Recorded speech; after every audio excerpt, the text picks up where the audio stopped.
help. How do I start running? I haven't done any exercise since school. Is that you? Do you have a dream to run the race of your dreams, to run a marathon, or maybe get fit and run a half or a 10K? Then the sooner you get running, the sooner you can start feeling fitter, and the sooner you can start running the race of your dreams. But it can be so confusing about what to do right at the very start when you've never run, and there's so many shoes, there's so many plans. What the heck do you do? Well, the first thing you need to do is to get yourself some trainers. That's probably a great start. But next up, what I recommend that you do is, we've got to start you off slowly. If you really haven't done any exercise since school, then you do need to start right from the beginning. And I'm going to give you a few tips and pieces of advice on how to get going.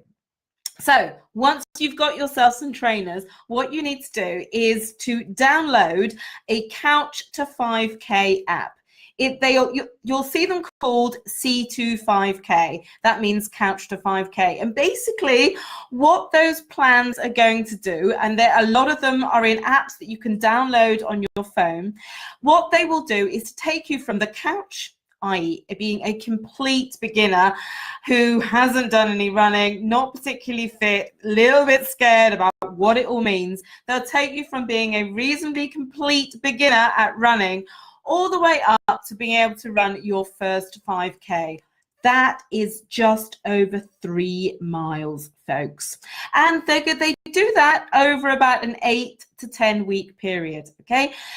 So that is my first tip for you. If you are a newbie runner, not done very much running, not done very much sport at all, bit worried, bit nervous about how you're going to start, get yourself a good pair of trainers. That's quite important too. And download the Couch to 5K app.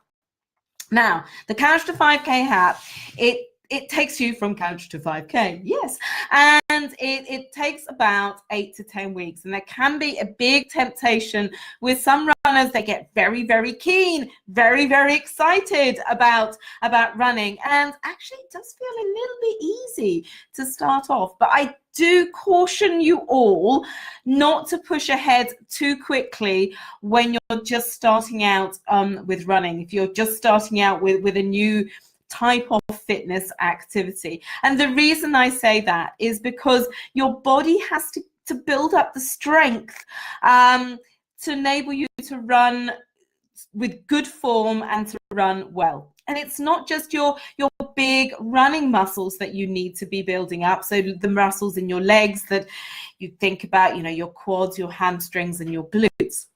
It's all of the other little muscles that are all around your body, because running is actually a pretty much an all-over body action, because we're even using our arms when we're running. So there's lots and lots of little muscles all the way around your body that you'll be using through the running action, and they need to build strong as well. And very often they're deep inside your core, inside your torso, and so you need to make sure that you start off quite slowly, quite gently, following the app to make sure all of those little muscles can start building up too.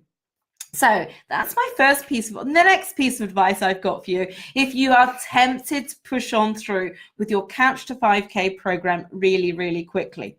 Right, the other word that I wanted to say was, if you're struggling going through a Couch to 5K program, and a lot of people do, if you're not particularly fit and you haven't done very much exercise, then it can seem, some of the workouts in the program can feel quite demanding, because it's a proper training plan, guys.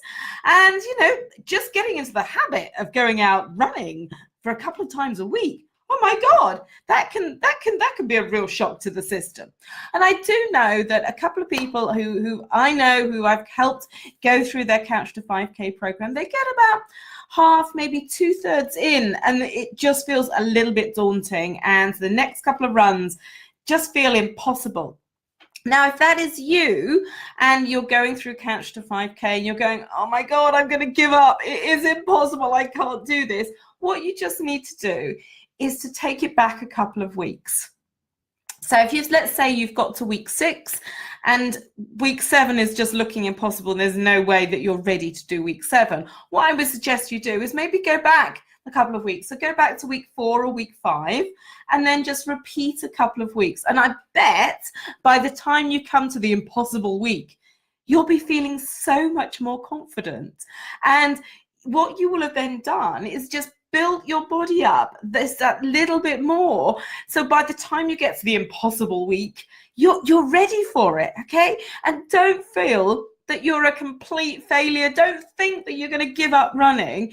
It just means we all work at different paces. Your body responds to the stress and strain of running differently. It doesn't mean to say that you can't run. It just means that you need to allow your body to adapt that little bit slower, and it's going to take you that little bit longer to reach your goal.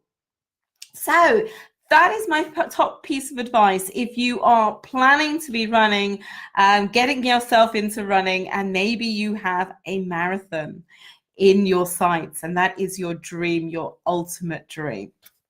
I know a lot of people who ran London this year, so that was London 2019, and they started running less than a year before they ran their first marathon. Some of them ran their first marathon within the first 6 months of running. So if you have a dream to run a marathon and you run London next year and you've not started running yet, you're okay. You've got plenty of time to build things up. Now, I've got a little freebie for you if you are a new runner and you are wanting to run a marathon, or even if you're a first-time marathoner. If you check out the comments in relation to this video, I've got a link there so you can download my Ultimate Marathon Preparation Guide. In that guide, I'm going to give you lots and lots of hot tips for how to train and prepare for your first marathon. And you really don't want to miss that, because there's loads and loads of good information in there that will really set you on the path to success. Okay, folks, so if you found this useful in terms of giving you top tips for how you can get started with your running, please leave me a comment, like this post, like this video, and also share it with your non-running friends who've also got a dream to run a marathon. And I hope to see you soon for another top tip about your running and your training. Take care. Bye.